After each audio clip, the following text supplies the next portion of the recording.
রিজিক বৃদ্ধির আমল জানতে চাই। এরপর প্রশ্ন হলো, একবার আমি এভাবে শপথ করেছিলাম, আমি আমার রোজার কসম করে বলেছি অমুক কাজটি করব না, এখন আমি সে কাজটি করতে চাচ্ছি, এ ধরনের শপথ করার বিধান কি, এর কাফারা কিভাবে আদায় করব? দিনের বেলায় আম্মু নিয়মিত ফ্লোরের জায়নামাজ বিছিয়ে ঘুমান, আবার এই জায়নামাজে তিনি নামাজ আদায় করেন। প্রশ্ন হলো, নামাজের জায়নামাজে ঘুমালে কি কোনো সমস্যা আছে? পরে প্রশ্ন হলো, আমাদের দেশে সাধারণত শীতকালে বিয়ে বেশি হয়, শীতকালে বিয়ের বিশেষ কোনো ফজিলত আছে কিনা? এরপরে প্রশ্ন হলো, হাস্যরস করার ব্যাপারে শরীয়তের কোনো সীমা আরোপ করা আছে কিনা? কি ধরনের রসিকতা করা যাবে এবং কি ধরনের রসিকতা করা যাবে না, কোরআন সুন্নাহর দলিল সহ জানতে চাই। মোজার উপরে মাসা করার বিধান জানতে চাই, কি ধরনের মোজার উপরে মাসা করা যাবে?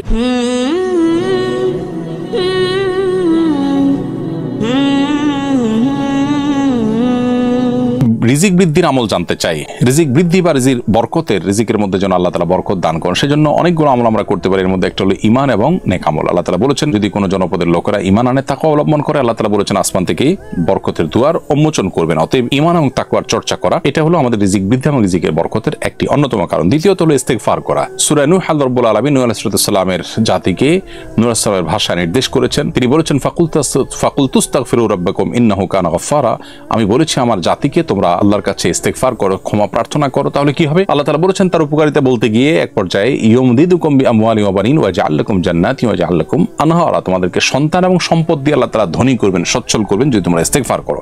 এখান থেকে বোঝা গেল বেশি বেশি ইস্তিগফার করাও রিজিকের বরকত এবং রিজিক বৃদ্ধির কারণ। তৃতীয়ত আত্মীয়তার সম্পর্ক রক্ষা করা। সহিহ বুখারীর একটি হাদিস রয়েছে, নবী সাল্লাল্লাহু আলাইহি ওয়াসাল্লাম বলেছেন, মান সাররাহু আন ইউবসাতা লাহু ফি রিজকিহি আও ইউনসালাহু ফি আথারিহি ফালিয়াসিল রাহিমা, যদি কেউ চায় তার রিজিকে বরকত দেওয়া হোক, তার হায়াত বৃদ্ধি করা হোক, তাহলে সে যেন আত্মীয়তার বন্ধনগুলোকে সবসময় ভালো রাখে, আত্মীয়দের সাথে সুসম্পর্ক বজায় রাখার চেষ্টা করে এবং তাদের সাথে কানেক্টেড থাকে। আর এর পাশাপাশি আরেকটি আমল হলো যে আল্লাহ তাআলার নিয়ামতের শুকর আদায় করা। আল্লাহ বলেছেন, লা ইন শাকারতুম লা আযীদান্নাকুম, তোমরা যদি আমার শুকরিয়া আদায় করো, আমি নিয়ামত আরো বাড়িয়ে দিব। আল্লাহ যেটুকু দিয়েছেন সেগুলোর জন্য আলহামদুলিল্লাহ বললে, অন্যের তুলনায় আল্লাহ আমাকে ভালো রেখেছেন, শুকরিয়া আদায় করলে আল্লাহ তাআলা নিয়ামত আরো বাড়িয়ে দেবেন ইনশাআল্লাহ। এবারে সাদাকার মাধ্যমেও কিন্তু রিজিক বৃদ্ধি হয় এবং রিজিকে বারাকা লাভ হয়। এবং নামাজের পর আল্লাহ তাআলা বলেছেন আমরা যেন মসজিদ থেকে বের হয়ে আল্লাহ তাআলার করুণা তালাশ করি, এবং নামাজ থেকে বের হয়ে মসজিদ থেকে যখন আমরা বের হব তখন আল্লাহুম্মা ইন্নী আসআলুকা মিন ফাদলিকা দোয়া পড়ার শিক্ষা নবীজি দিয়েছেন। এখানে ফজল অর্থাৎ করুণার চাইতে বলা হয়েছে, অর্থাৎ রিজিক চাইতে বলা হয়েছে। আপনি যখন মসজিদ থেকে বের হওয়ার সময় রিজিক চেয়ে আল্লাহর কাছে বের হবেন এবং আপনার পেশায় আপনি সিরিয়াস হবেন, আন্তরিকতার সাথে কাজ করবেন, আপনার জীবনে বরকত আসবে।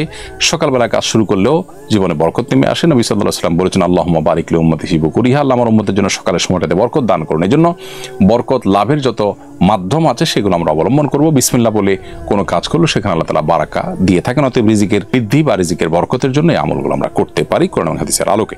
এরপর প্রশ্ন হলো, একবার আমি এভাবে শপথ করেছিলাম, আমি আমার রোজার কসম করে বলেছি অমুক কাজটি করব না, এখন আমি সে কাজটি করতে চাচ্ছি, এ ধরনের শপথ করার বিধান কি, এর কাফারা কিভাবে আদায় করব? প্রিয় দর্শক, রোজার কসম বা নামাজের কসম, এভাবে কসম করলে আসলে কসম হয় না। অতএব কসম যেহেতু হয় না, অতএব এটার কাফারারও প্রশ্ন নাই, এটা রক্ষা করা আবশ্যক নয়। শপথ করতে হবে আল্লাহর নামে। নবী সাল্লাল্লাহু আলাইহি ওয়াসাল্লাম বলেছেন, মান আরাদা আন ইয়াহলিফা ফালিয়াহলিফ বিল্লাহি ওয়া লিয়াসমুত, কেউ শপথ করতে হলে সে আল্লাহর নামে শপথ করবে, আর না হলে সে চুপ থাকবে। অতএব আল্লাহর নামে শপথ করতে হবে। কোন রোজা বা কোন ইবাদতের নামে শপথ করলে সেই শপথ হিসাবে গণ্য হবে না।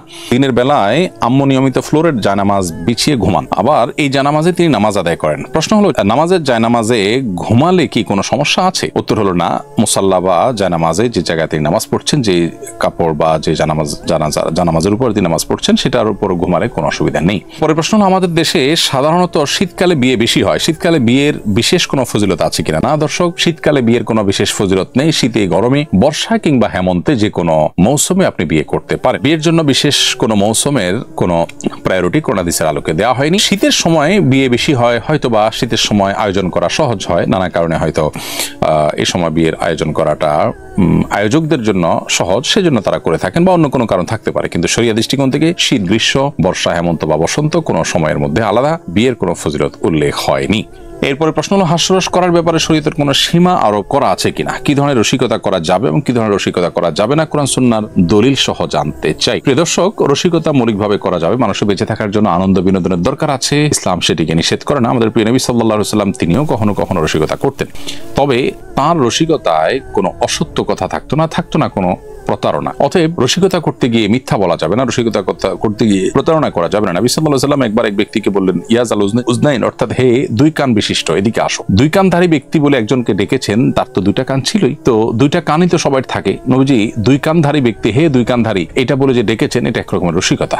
সত্য কথা বলে রসিকতা করেছেন। ঠিক একইভাবে নবী সাল্লাল্লাহু আলাইহি ওয়াসাল্লাম বলেছেন, যে ব্যক্তি রসিকতা করতে গিয়েও মিথ্যা বলে না, তার জন্য নবী সাল্লাল্লাহু আলাইহি ওয়াসাল্লাম জান্নাতের দায়িত্ব নিয়েছেন। এখান থেকে পরিষ্কারভাবে বোঝা যায় যে রসিকতা করতে গিয়ে মিথ্যা বলা যাবে না। এছাড়া রসিকতা করতে গিয়ে কারোর সম্মান হানি করা যাবে না, কাউকে অপমান অপদস্থ করা যাবে না, রসিকতার মাধ্যমে কাউকে সন্ত্রস্ত করা, ভীত করা, এটা যাবে না। নবী সাল্লাল্লাহু আলাইহি ওয়াসাল্লাম এটিও নিষেধ করেছেন। এবং রসিকতা যদি অতিরিক্ত মাত্রায় হয় সেটাও কিন্তু দর্শনীয় এবং ত্রুটির বিষয়। আজকাল বিশেষ করে তরুণদের মধ্যে অনেক বেশি হাস্য রসের প্রবণতা আমরা দেখতে পাই। তারা খুব বেশি রসিকতা করতে পছন্দ করে। তো তাদেরকে লক্ষ্য রাখতে হবে যে রসিকতা করতে গিয়ে কখনো নিজের দিন এবং দিনী আদর্শের বাইরে যাওয়া যাবে না। একজন মুসলমান হিসেবে রসিকতা করতে গিয়ে এমন কিছু করা যাবে না যেটা আল্লাহ তাআলার কাছে অপরাধ হিসেবে বিবেচিত হবে, এবং যেগুলোকে আল্লাহ এবং আল্লাহ রাসূল নিষেধ করেন সেগুলো আমাদের জন্য সত্যি অকল্যাণের এবং সেগুলো আমাদের জন্য ক্ষতির কারণ। অনেক সময় দেখা যায় আমাদের তরুণরা অনেকে রসিকতা করতে গিয়ে অশ্লীল কথা বলেন, মনে করেন যে তারা তো মিছামিছি বলছেন, রসিকতাই তো করছেন, সিরিয়াস তো না। ইমানদারের কথা সম্পর্কে, উক্তি সম্পর্কে আল্লাহ বলেছেন, মা ইয়ালফিযু মিন কাওলিন ইল্লা লাদাইহি রাকিবুন আতীদ। মানুষ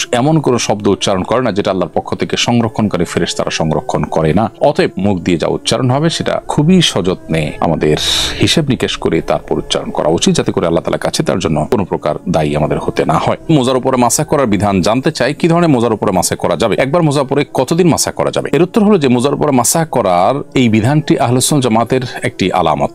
যারা জান্নাতের পথযাত্রী এবং নবী সাল্লাল্লাহু আলাইহি ওয়াসাল্লামের ভাষায় যারা হকপন্থী এবং নবী সাল্লাল্লাহু আলাইহি ওয়াসাল্লামের ভাষায় যারা সাহায্যপ্রাপ্ত দল এবং যারা ফিরকায়ে নাজিয়াহ বা আখিরাতে মুক্তি পাবে, সেই মানুষগুলোর বৈশিষ্ট্য হলো তারা আহলুস সুন্নাহ ওয়াল জামাআহ, সুন্নাতে রাসূলের অনুসারী এবং সাহাবায়ে কেরামের জামাতের অনুসারী। তাদের একটা বৈশিষ্ট্য হলো তারা মোজার উপরে মাসা করাকে জায়েজ মনে করে।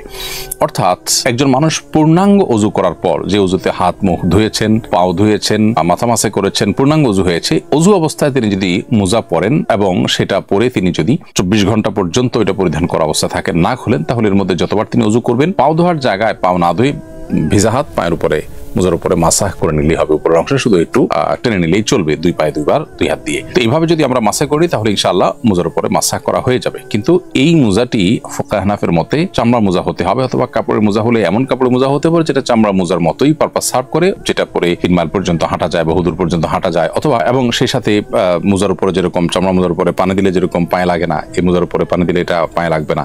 আজকাল যে সমস্ত আপনার সুতার মোজা পাওয়া যায় বা কাপড়ের মোজা পাওয়া যায়, সে সমস্ত মোজাগুলো আসলে এই পারপাস সার্ভ করে না।